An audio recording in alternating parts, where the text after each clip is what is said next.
Volvo spent decades producing sensibly sensuous sedans, blocky top-roof coupes, slightly awkward hardtop convertibles, glass-back shooting brakes and even a couple of ostensible sports cars. But if you ask average Americans about the brand, they'll tell you that the Swedish company is best known as producers of safe, reliable family haulers. This is not a bad equity to possess, especially in the contemporary domestic marketplace, where a vast majority of consumers are interested in nothing but safe, reliable family hauling vehicles known loosely as crossovers. With the introduction of the all-new, compact XC40, which we just drove through the urban, exurban, rural, mountainous and seaside stretches of Spain near Barcelona, Volvo completes a basic small-medium-large array in the crossover category. This gives consumers the range of choices that often, but in no way always, conforms to the before, mid and fully submerged stages of their familial development.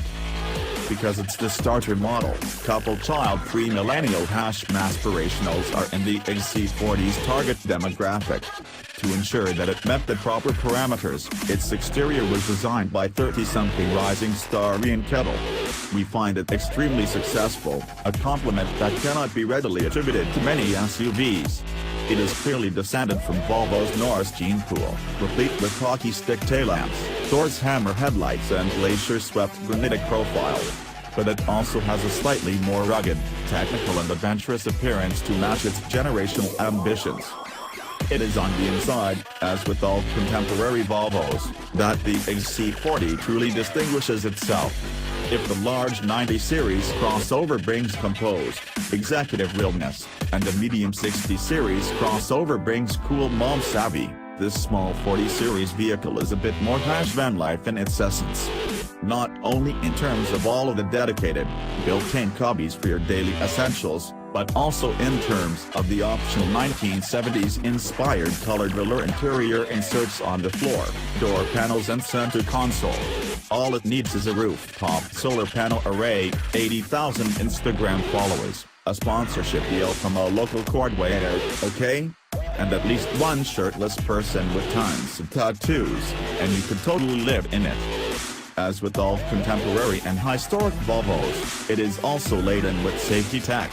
It's boring to list it all at this point, because just about every well-optioned upscale vehicle has all of this gear to prevent distracted drivers from firing off the road, missing a turn or being run over by or running into a pedestrian, large animal or other vehicle.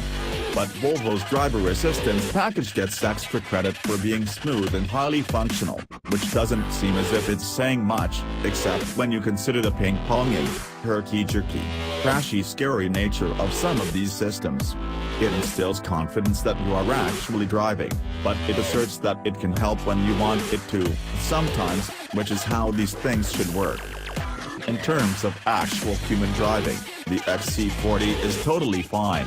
We only were able to test the model with the single powertrain option that will be available at launch in the United States in the spring, the $35,200 T5, which you can subscribe to for $600 per month with $500 down through the Care by Volvo program. This hosts the brand's singular engine, a 2.0-liter turbocharged four-cylinder, in this tune producing 250 horsepower and 258 pounds-to-foot of torque. This T5 also has all-wheel drive. A less expensive and detuned front-wheel drive-only T4 version will be released a few months later, cost $2,000 less and produce around 200 horsepower. By the way, a pure electric version has been announced, though a date hasn't been set. A 3-cylinder gas-electric hybrid is also possible, but not confirmed.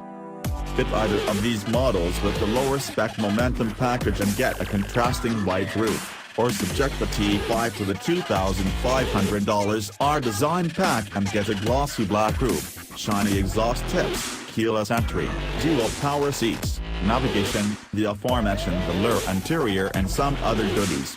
But even the basic versions are nicely outfitted, and come with a big 9-inch touchscreen and 12-inch digital instrument panel familiar from the 60 and 90 series vehicles and feel quite premium in their layout, design and choices. The XC40 will not win any races, but only a fool would take one on the track. Masspirational coupes are not meant to be dynamic in that way. So long as they're competent on-road, which this one truly is, peppy, punchy and eager like a 2-year-old labradoodle, it's dumb to criticize them for not meeting some reasonable performance standard.